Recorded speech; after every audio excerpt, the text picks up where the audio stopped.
एक मुसलमान ना हीरे तराशण का बड़ा कारीगर सी ते बड़ा ही पक्का कारीगर सी। पूरे इलाके च उहदी धुम पै गई। उन्होंने एक अच्छे मुआवजे ते अच्छी तनख्वाह ते यहूदी ने रख लिया ते उहदी दुकान ते नौकरी करन लग पिया। यहूदी कोल उहने नौकरी करनी ते अपने घर का गुजर बसर करता रहा। काफ़ी अरसा उहदा लंघ गया यहूदी कोल ते ना एक बड़ा मुखलस मुलाजम होंदे ने। कई मुलाजम वेख्या भी मालक की बहुत तरक्की चाहते हैं। यहूदी भी बड़ी तरक्की कर गया उहदी वजह तो। उन्हें ना हीरे तराशने, मार्केट सब तो महंगे उन्होंने हीरे विकने। मुसलमान की भैन का विआह आ गया तो उन्होंने पैसों की लोड़ पै गई। वो यहूदी नूं आंदा कि मैं इस तरह अपनी भैन की शादी करनी है तो तू मैनू ना पैसे दे थोड़े जे एडवांस, तो मेरिया तनख्वाहां दे विचों थोड़े थोड़े करके तो कट ले।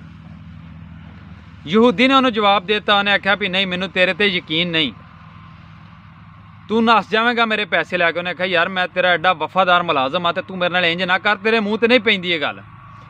वो 100 मिनटां तरलियां तो बाद यहूदी फिर भी ना मनिया।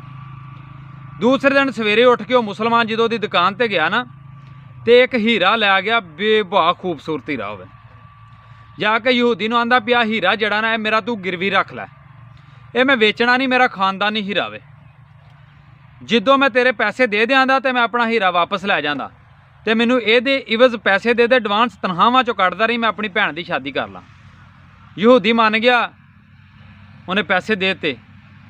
वो पैसे लै गया घर, उन्हें भैन की शादी की। कोई नौकरी करता रहा, दिन रात मेहनत की, अगे की निस्बत भी ज़्यादा मेहनत की, पैसे कटांदा रहा। कोई 4-5 महीनों च उन्हें जोड़े पैसे हैं यहूदी तो ला दिते। ला के तेनों आंदा हुण मेरा जोड़ा हीरा खानदानी सी मेरा हीरा वापस कर दे। वो यहूदी ने ना उन्होंने हीरा दिता तो उहदे कोल ना पानी का भरिया एक कौला जिहा पिया सी। उस मुसलमान ने वो हीरा फड़िया तो उस कौले दे विच रख दिता। यहूदी वेखण लग पिया, वेखद्या वेखद्या उन्हें 2 वारी हिलाया मुसलमान ने उस कौले दे विच, ते वो हीरा जिहड़ा सी खुर गया। यहूदी परेशान हो गया, आंदा ये की गल है। उन्हें आख्या हीरा ने सी एक मिश्री की डली सी, मैं उन्होंने तराश के हीरा बनाता सी। कारीगर का कमाल सी, कारीगर जो भी चाहे किसी चीज़ बना सकता।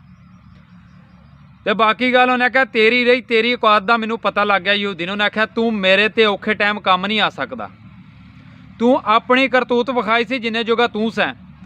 मैं अपना फन विखाया तेनू, मिश्री का हीरा बना के तेनू दे के तेरे को करजा लैके फिर भी नहीं सोचा कि मिश्री का हीरा उन्होंने मैं दिता सी।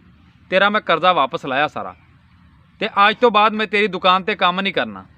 यहूदियां दा हो कि उन्हें कहा मेरे फन का तेनू पता लग गया, मैं कित्थों तक कारीगर हाँ।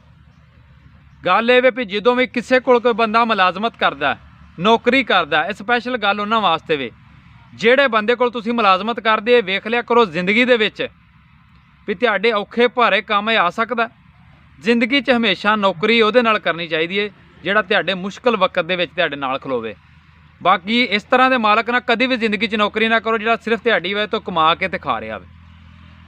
क्योंकि जिंदगी च उतार चढ़ाओ जिंदगी का हिस्सा, खुशी गमी एक हिस्सा वे। तो बाकी मेरी दुआ है किसी भी मेरे प्यारे भैणां भरावां ते कभी भी औखा वक्त जिंदगी दे विच ना आवे। सदा खुश रवो, हसदे रवो ते वसदे रवो।